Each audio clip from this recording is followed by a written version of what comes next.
সকালে খালি পেটে যদি আপনি নিয়মিত লেবু পানি খেতে পারেন তাহলে আপনার যে উপকারটা হবে এটা জানার পরে আপনার মুখ থেকে অটোমেটিক সুবহানাল্লাহ বের হয়ে আসবে। কারণ আল্লাহ এই ছোট্ট ছোট্ট বিষয়ের মধ্যে আল্লাহ কত যে দামি দামি নিয়ামত রেখে দিয়েছে আপনি কল্পনাও করতে পারবেন না। আপনি বলতে পারেন হুজুর এগুলো তো চিকিৎসকদের কথা, ডাক্তারদের কথা, তা আপনি কেন বলছেন? ভাই আমি শুধু রবের নিয়ামতটা আপনাকে বোঝাচ্ছি। রব বলছে ফাবি আইয়ি আলাই রব্বিকুমা তুকাদ্দিবান, আমি রবের কোন নিয়ামতকে তুমি, কোন অবদানকে তুমি অস্বীকার করবে বলো? সামান্য 2 টাকা লেবুর মধ্যে আমি আল্লাহ পাক যে নিয়ামতটা তোমার জন্য রেখে দিয়েছি, তোমার শরীরের জন্য, তোমার দেহের জন্য, যা তুমি জানলে তুমি আমার রবের কদমে, আমার কদমে তুমি সেজদায় তোমার মস্তকটা অবনত করে দিবে। 20 টাকা কেজি লেবু পাওয়া যায়, একটা লেবুর দাম 2 টাকা পড়ে। আপনি যদি নিয়মিত খেতে পারেন দেখেন আল্লাহ আপনাকে কি দিচ্ছে। চিকিৎসক বিজ্ঞান বলছে যদি কোনো মানুষ লেবু পানি খেতে পারে নিয়মিত, তাহলে এই লেবু পানি তার শরীরটাকে ডিটক্স করবে, অর্থাৎ তার শরীরে যত দূষিত পদার্থ আছে, বিষাক্ত পদার্থ আছে, এগুলো বের করে দেয় বিভিন্নভাবে, প্রস্রাবের মাধ্যমে হোক আর বিভিন্ন মাধ্যমে হোক, এগুলো তার শরীর থেকে আল্লাহ পাক বের করে দেয়, তার শরীরটা বিষাক্ত মুক্ত করে দেয়, ডিটক্স করে দেয়, দূষিত মুক্ত করে দেয়, তার শরীরের মধ্যে রোগ জীবাণু সহজেই বাসা বাঁধতে পারে না। এটা হলো 1 নম্বরে। 2 নম্বরে যদি কোনো মানুষ লেবু পানি নিয়মিত খেতে পারে তাহলে চিকিৎসক বিজ্ঞান বলছে যে এই লেবুর মধ্যে প্রচুর পরিমাণ অ্যান্টিঅক্সিডেন্ট থাকার কারণে তার শরীরটাকে, তার ত্বকগুলোকে অনেক সুন্দর করে, ত্বকটাকে ভালো রাখে, এবং মুখে যাদের ব্রণের সমস্যা আছে চিকিৎসক বিজ্ঞান বলছে যে লেবু পানি নিয়মিত খেলে ব্রণের সমস্যাও দূর হয়ে যাবে। মুখে যে ব্রণ বের হয় এটা লেবুর পানির মাধ্যমে ঠিক হয় এবং তার চেহারা উজ্জ্বল হয়ে যায়, ত্বক উজ্জ্বল হয়ে যায় এই লেবু পানি যদি কোনো মানুষ নিয়মিত খেতে পারে। এটা হলো 2 নম্বরে। 3 নম্বরে যাদের অতিরিক্ত ওজন আছে না, অতিরিক্ত ওজন থাকার কারণে মানুষের চলতে ফিরতে সমস্যা হয়, মানুষের ইবাদত বন্দেগী করতে সমস্যা হয়।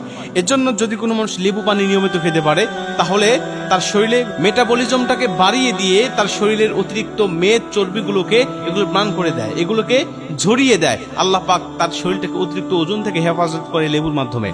রবের কোন নিয়ামত আপনি অস্বীকার করবেন? আল্লাহ ছোট্ট ছোট্ট বিষয়ের মধ্যে যত সুন্দর নিয়ামত আপনার জন্য রেখে দিয়েছে আপনি জানেন না, বিধায় আপনি রবের পক্ষ থেকে মুখটাকে ফিরিয়ে দিয়েছেন, আপনি শুকরিয়া আদায় করতে পারেন না। 4 নম্বরে এই লেবু পানি যদি আপনি খেতে পারেন তাহলে আপনার রোগ প্রতিরোধ ক্ষমতা আল্লাহ পাক বাড়িয়ে দিবে এই লেবুর মাধ্যমে। এর মধ্যে প্রচুর পরিমাণ ভিটামিন সি আছে, আপনারা জানেন। এটা এখন ডাক্তারের কাছে গেলে পরে আপনাকে দেখবেন বলবে যে মালটা খাও, লেবু খাও। কেন খাও? কারণ এটার মধ্যে ভিটামিন সি থাকে এবং এটা বিভিন্ন ভাইরাস থেকে আপনাকে হেফাজত করবে, বিভিন্ন রোগ প্রতিরোধ ক্ষমতা বাড়িয়ে দিবে, জ্বর থেকে, ঠান্ডা কাশি থেকে আপনাকে হেফাজত করবে। এজন্য আপনি বেশি বেশি খান এগুলো। তার মানে এগুলো শুধু আপনাকে রোগ মুক্তি দেয় না, বরং রোগ প্রতিরোধ ক্ষমতা বাড়িয়ে দেয়, ভবিষ্যতে যেন কোনো রোগ আপনাকে অ্যাটাক না করতে পারে। এর জন্য আল্লাহ পাকের এই নিয়ামতগুলো আপনার জন্য কাজ করে। আল্লাহ পাক ছোট্ট ছোট নিয়ামত আপনাকে দিয়েছেন ভাই, বিশ্বাস করেন প্রত্যেকটা সিজনাল ফলের মধ্যে আল্লাহ ওই সিজনে যে রোগ ব্যাধিগুলো হওয়ার সম্ভাবনা থাকে আল্লাহ ওই সিজনাল ফলের মধ্যে ওই রোগের প্রতিষেধক ঢুকায় দিয়েছে, আর বলে দিচ্ছে এগুলো তুমি খাও। কেন? কারণ এর মধ্যে তোমার এই সিজনাল যে রোগ ভেদিগুলো হওয়ার সম্ভাবনা আছে আমি আল্লাহ পাক এর প্রতিষেধক এই ফলের মধ্যে দিয়ে দিয়েছি, তুমি এগুলো খাও, রোগ থেকে মুক্তি পাবে, দুনিয়াতে সুন্দর সুস্থ একটা শরীর পাবে, আর ওই শরীর দিয়ে তুমি আমার ইবাদত করো, আমার বন্দেগী করো, আমার কুদরতি পায়ে তুমি সেজদা দাও। আমি আল্লাহ তোমাকে সুস্থ রাখার জন্যই মূলত এগুলো দিয়েছি। সুস্থ না থাকলে তুমি আমার ইবাদত করতে পারবে না, সুস্থ না থাকলে তুমি আমাকে সেজদা দিতে পারবে না। অসুস্থতাও আল্লাহর পক্ষ থেকে নিয়ামত, কিন্তু সুস্থতা আল্লাহর পক্ষ থেকে আরো বড় নিয়ামত।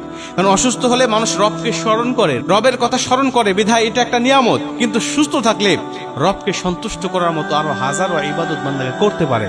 এজন্য সুস্থ থাকাটা আমাদের জন্য সবচেয়ে বেশি জরুরি।